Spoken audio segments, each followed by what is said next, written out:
Bien-aimés frères et sœurs, vous connaîtrez la vérité et la vérité vous affranchira. Ça, c'est pas moi qui le dis, c'est la Bible qui le dit. Mais moi, je vous dis mieux. Vous connaîtrez la vérité historique, notamment celle de vos ancêtres kémites, et vous aurez une vision globale de ce que c'est que la vraie souveraineté politique. J'ajoute, vous reviendrez à la spiritualité africaine ancestrale et vous comprendrez les enjeux de l'indépendance économique. Et pour terminer, vous accepterez votre identité culturelle kémite et vous obtiendrez deux choses. La première, c'est la paix. La seconde, c'est le développement, à une condition. L'unité de toute l'Afrique noire, l'unité de tous les Noirs du monde entier.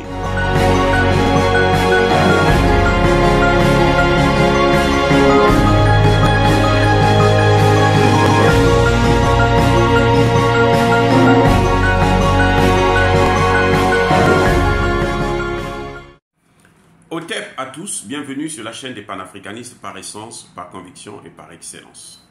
Celle des citoyens kémites par nécessité et obligation de combat. Nous sommes une chaîne qui n'est guidée que par nos ancêtres et rien que par les ancêtres qui appartiennent à l'égrégore du monde noir. Par conséquent, nous ne croyons en aucun Dieu venu de l'étranger. Toutefois, cette vidéo n'est aucunement destinée à inciter à la haine ou à la violence, car nous menons un combat qui est d'abord et avant tout spirituel, intellectuel et démocratique. Ensuite, il est politique, géopolitique et géostratégique. Contre l'impérialisme, le colonialisme, le néocolonialisme et l'endocolonat, qui sont tous qualifiés de crimes contre l'humanité.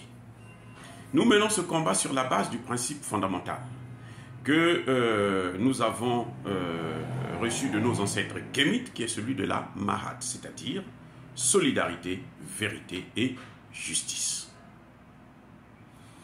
Vous êtes donc en droit de connaître la vérité, et nous avons l'obligation de vous dire la vérité, rien que la vérité, afin que justice soit rendue au continent africain. Et ça, c'est notre modeste contribution dans cette noble lutte en faveur de la souveraineté, la dignité, la solidarité et l'unité africaine. Ça, c'est ce que nous appelons le panafricanisme. Bien-aimés frères et sœurs, aujourd'hui, je veux vous parler de la différence entre la croix chrétienne et la croix kémite, ce qu'on appelle Ankh. Il y a une grande différence.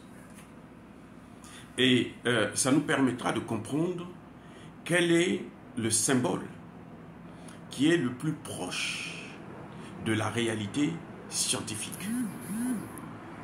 Eh oui, quel est le symbole le plus proche de la réalité scientifique? Et ça permettra de comprendre que la croix chrétienne a été élaborée, créée sur la base de la croix des kémites. Parce que, aussi simple que ça, la croix des kémites a existé alors plus de 3000 ans avant la croix chrétienne. Maintenant, regardez ce qui se passe. J'ai essayé de caricaturer un schéma. Hein, je sais faire à la main. Je ne suis pas un bon dessinateur. Donc, ne tenez pas compte du schéma. Regardez la croix chrétienne. Vous avez en bas ici, le trait là. C'est ce qui représente le Père. C'est-à-dire l'homme, puisque le Père c'est un homme. Le Père, l'homme. Vous avez le trait, la barre, qui croise l'autre, ça représente le Fils. Mais vous avez aussi les mêmes éléments dans la croix kémite. Encore une fois, je ne sais pas si vous voyez très bien. Voilà, vous avez en bas, vous avez donc le Père, vous avez l'horizontale, là, vous avez le Fils. Ok? Donc, vous voyez, là, il y a une ressemblance. Mais là où ça diffère, c'est en haut. Ici, vous avez en haut le Saint-Esprit, d'après ce qu'ils disent. Le Saint-Esprit. Or, la Bible elle-même dit que le Saint-Esprit, c'est le Père. Le Saint-Esprit, c'est Dieu.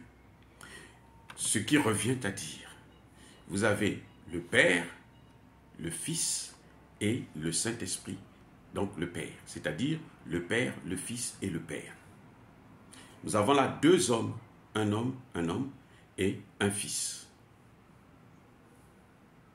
Aussi simple que ça. Maintenant, quand vous tournez de l'autre côté, vous avez en bas le Père, vous avez le Fils, et là, vous avez le symbole. C'est comme on dit, il y a une expression française qui dit avoir la brioche au four. Ça symbolise le ventre de la femme. Donc ça, c'est la mère. Vous avez le Père, le Fils et la mère. C'est ça, la très grande différence qu'il y a entre la croix chrétienne et la croix kémite.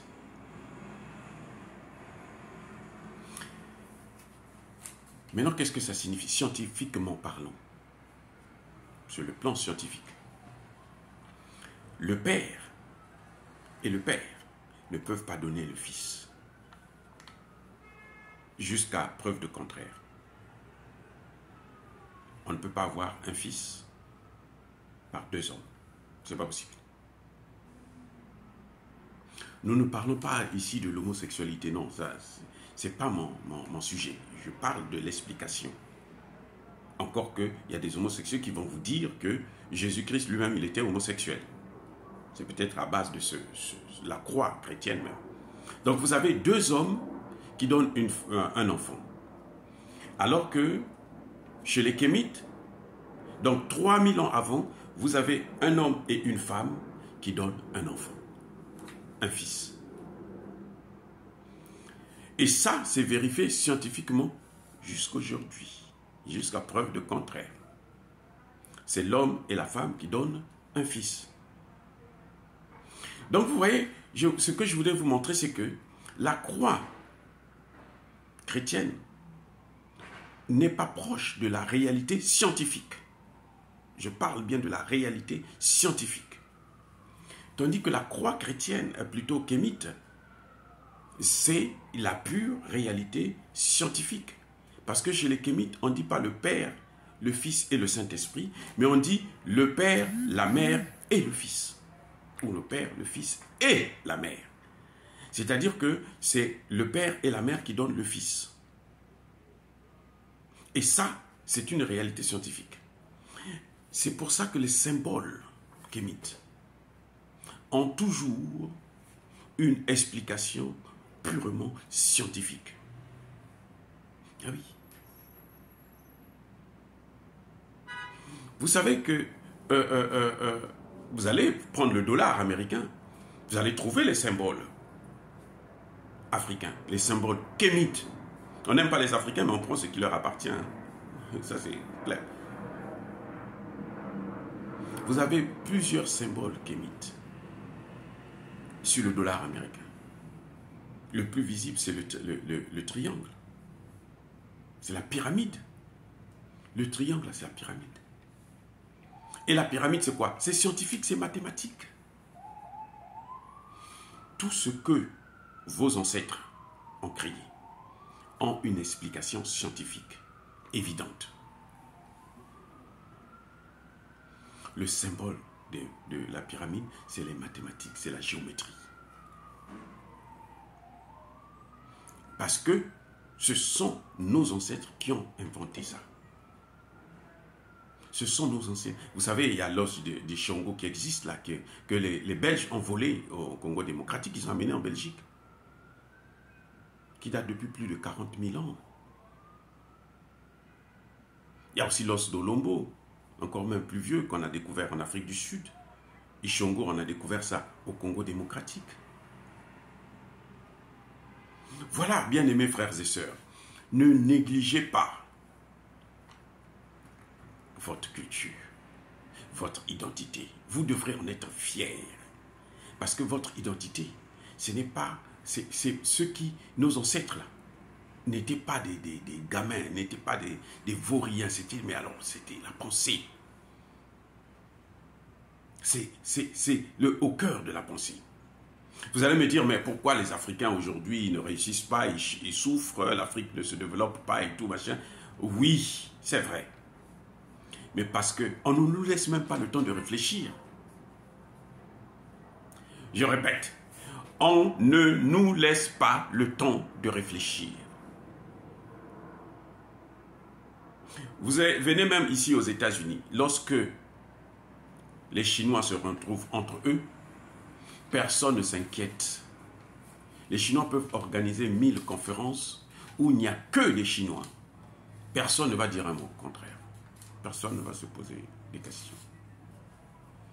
Si ce sont les Indiens qui vont se retrouver entre eux, les gens s'en fichent. C'est un non-événement. Encore moins si ce sont les leucodermes, pour ne pas dire les blancs, parce qu'on va me dire non, vous êtes raciste. Non. Si ce sont les leucodermes qui se réunissent, personne ne dira un mot. Demandez que les Noirs s'organisent. Quand les Noirs vont dire, bon, nous on va se retrouver. Entre nous, les Noirs, les Kémites, les nègres, entre nous, vous allez voir comment ça va soulever un tollé. Tout le monde va dire, ça c'est du racisme. Il faut qu'il y ait des Blancs qui viennent assister à ça. Allez-y à l'Union africaine, vous allez à l'Union européenne. Vous n'allez pas voir un Africain lors des réunions de l'Union européenne. Aucun. Aucun ambassadeur africain n'a le droit d'assister aux réunions de l'Union européenne. Aucun Noir, Kémite. Sauf ceux qui ont la double nationalité, qui sont élus et autres peut-être. Quand vous venez à l'Union africaine, il y a plus de leucodermes que de Noirs. Vous vous rendez compte? Vous allez me dire, ce sont eux qui financent, mais ce sont eux qui financent parce que ce sont eux qui veulent financer. Personne n'est venu leur demander de l'aide pour financer notre institution. Personne. Mais ils s'auto-invitent. Lorsqu'il y a un problème, suivez bien ce qui se passe en Afrique. Même en Haïti, là, par exemple, il y a un problème. Les premiers à en parler, ce sont les Occidentaux. Et pourtant, ce sont eux qui mettent le feu, bien entendu, on le sait. Et les premiers à en parler sont eux. Bon, nous avons la solution pour le terrorisme. Oh, ah bon? La solution, c'est laquelle? Ah, nous allons intervenir. Nous allons envoyer notre armée. On va venir envahir. Ils viennent. Au Mali, là, les Français ont passé 9 ans. 9. 1, 2, 3, 4, 5, 6, 7, 8, 9. Faisons le bilan. Résultat, 0. Ils n'ont tué aucun terroriste, même pas un seul. Ils vous ont dit non, on a tué 43 terroristes. On n'a jamais vu un seul cadavre d'un terroriste qu'ils ont tué. Il y a des terroristes qu'ils ont dit qu'ils avaient tués là. Après, on les a retrouvés encore en Algérie, là où ils ont été vraiment tués. On les a trouvés dans d'autres pays, là où on les a vraiment tués. Prenez Centrafrique. Les Français sont au Centrafrique, là, depuis les accords de défense, depuis les années 60. Le Centrafrique n'a même pas une armée. Aucun pays africain n'a une armée. Les pays francophones, là, aucun. Parce qu'ils veulent être au contrôle. Parce qu'ils ont décidé, depuis que Haïti avait pu avoir son indépendance, ils ont dit, si ces gens-là ont des armées, ils vont nous faire la guerre, donc il faut éviter ça. Et ils ont tout fait jusqu'à aujourd'hui. Et c'est ce que nous sommes en train de vouloir casser. Et c'est ce que nous sommes. C'est pour ça que vous voyez les pays africains se tourner vers la Russie. Donc, le retour à notre culture, à notre spiritualité est fondamental pour que nous puissions nous en sortir. Je répète encore, le retour à notre spiritualité est fondamental pour que nous puissions nous en sortir. Je vous ai donné un seul exemple, mais il y en a plusieurs. Oh, bien-aimés frères et sœurs, je persiste et je signe. Soyez bénis par le Dieu des Kémites. Et que tous ceux qui persécutent le continent africain, tous ceux qui persécutent les Kémites du monde entier, tous ceux qui pillent nos pays, qui déstabilisent nos États, puissent être foudroyés, écrasés, punis et maudits par le Dieu des Kémites et par nos ancêtres angélisés. J'ai dit et j'assume. Eux, ils marchent par la foi et non par la vue. Mais moi, je vous conseille vivement de marcher par la connaissance scientifique et historique, notamment celle de nos ancêtres kémites, par les 5 sens et par l'intelligence. À vous, Apia.